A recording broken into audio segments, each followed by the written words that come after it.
ታዋቂዋ እና ተወዳጇ የጂጂ ኪያ ልጅ አዲስ የፍቅር ህይወት ጀመረች።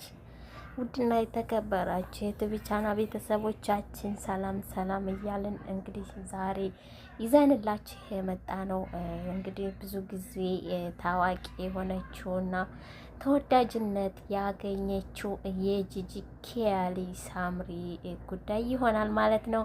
እንግዲህ የጂጂ ኪያሊ ሳምሪ እንደምታውቁት ታሪኳ ሁሉ በሚዲያ የታወቀና ግልጽ ነውና ሳምሪ በትንሽ ጊዜያቶች ውስጥ እጅግ ተወዳጅና እጅግ አድናቂ ያበዛች ልጅ ነበረች። እሱም እንግዲህ ምንድነው የጂጂ ኪያሊ ሳምሪ እናቷ ወደ ጀርመን ከወሰደቻት በኋላ ከእናቷ ጋር ባልነበረ አንዳንድ አለመስማማትና መጋጨት ምክንያት ከቤት ወጥታ ወደ አበሻ አለበት ዘንድ በመሄድ ፋኒ ወደሚባል ልጅ በመጠጋት ከዛም ደግሞ ከፋኒ ጋር እየቆየች ባለች ሰዓት ወደ ከፋኒ ጋር የፍቅር ህይወት እስከ መጀመር የደረሰች ልጅ ናት ማለት ነው።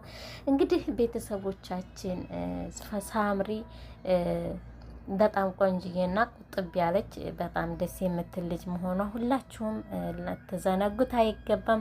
ከዛም አልፎ እንግዲህ ከፋኒ ጋር የተለየና ያበደ የፍቅር ህይወት ውስጥ የገባችው ሳምሪ እናቷ በተደጋጋሚ በሚዲያ እየመጣች ስትዘድባቸውና ስትዘልፋቸው የሆነ ቢሆንም እነሱ ግን ፍቅር ያሸንፋል ከሊወሊ እናታችን እያሉ የእናትየዋን ስድብም ሆነ ምንም ሰው ወደ ጎን በመተው ፍቅራቸውን ቀጥለው ነበር ማለት ነው። እንግዲህ እንደምታውቁት ሳምሪ በዛም በነበራት የህይወት ግንኙነት ውስጥ እናቷ ፈቃደኛ ባትሆንም ኖሮ የሁለት ልጆች እናት ሆና አሁን የእናትነት ወግ የያዘች ልጅ ናት ማለት ነው። እንግዲህ ሳምሪና ፋኒ በጣም ልዩና ደስ የሚል ብዙዎች የሚመኙት የፍቅር ህይወት አሳልፈዋል። እንደዛም ሲያሳልፉ እንግዲህ አንዳንድ ጊዜ ከእናቷ ጋር የመታረቅ ስነ ስርዓት ነበራቸው። አንዳንድ ጊዜም ደግሞ ይጣሉ ነበረ። እንደዛ እየሆነ ግን ብዙ አመታቶችን አብረው ገፍተዋል ማለት ነው። ከዛም አልፎ ግን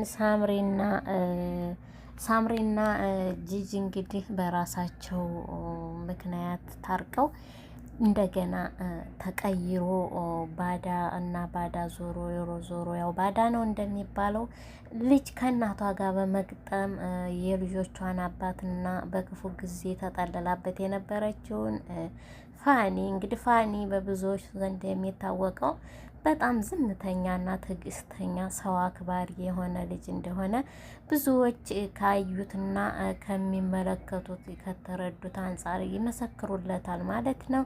እና እንግዲህ ከዚህ ከባሏ ጋር ወይም ከልጆቿ አባት ከፋኒ ጋር ሳምሪ ተለያይታ ከእናቷ ጋር በመሆን እንግዲህ ብዙ የሀሳብ ንግግሮችና ያልተስማሙበትን ብዙ ነጥቦችን እያነሱ ቃላቶች ሲወራወሩ ቆይተዋል ማለት ነው። እና እንግዲህ እንደምታውቁት ይህ በቃ ሰው የማይገምተው ሰው የእነሱን ፍቅር የሚመኝ ሰው የበዛበት ፍቅርን ያህል ነገር እንደዛ ተበትኖ ሲሰዳደቡ በሚዲያ መጥፎ ቃላት ሲቀያየሩ አይተናል። በጣም አዝነናል። የእነሱን ፍቅር ይስጠን የሚል ሁላ ሰው በጣም ገርሞት ደንቆት እንደው በጊዜ ሰው ማመን እስከሚከብደው ድረስ ሆኖበት መቀበል አምኖ መቀበል ወይም ጥላቸውንና መለያየታቸውን አምኖ መቀበል አልፈለጉም ነበረ። ነገር ግን ከጊዜ ወደ ጊዜ ሁኔታዎች እየታዩና ክሶች ሁሉ ብዙ ነገሮች እየተካሄደ ስለነበረ በሁለቱ መካከል ህዝብ እያመነ መጣ ማለት ነው። እንግዲህ እንደሚታወቀው ሳምሪ እና ፋኒ አሁን አንደኛ አመታቸውን ይዘዋል ማለት ነው ከተለያዩ። በጣም ነው የሚያሳዝነው እና አምርረዋል። ልጆች ልጆችም እንግዲህ በፍርድ ቤት ሂደት ሳምሪ ጋም ፋኒ ጋም እያሉ ልጆቻቸውን እያሳደጉ ነው ማለት ነው። እና እንግዲህ አሁን ዛሬ ይዘንላችሁ የመጣ ነው ሳምሪ ከዛ ህይወት ከወጣች በኋላ አሁን አዲስ ህይወት ጀምራለች ማለት ነው። እሱም እንግዲህ በፎቶ ላይ እንደምትመለከቱት ይሄ ልጅ አዲስ ከአሁን በፊት ብዙም በሚዲያ እውቅና ላይ ያልነበረ ልጅ ነው። እንግዲህ በምን ምክንያት እንደተገናኙ ባናም እልል ያለ የፍቅር ህይወት ውስጥ ገብተዋል ማለት ነው። እንደምታዋቸው ይህን ሰሞን የሚወጡ ቪዲዮዎች በጣም ፍቅር ውስጥ እንደሆኑና እልል ያሉ ፍቅር ውስጥ እንደገቡ ማስረጃዎች ናቸው ማለት ነው። እና ሳምሪ እንግዲህ ሁለት ልጆች እናት ብትሆንም ዞሮ ህይወት በዚህ ያቆማል ማለት አይደለም። አሁን ፍቅሯን እንደገና ደግሞ እያጣጣመች ነው ማለት ነው።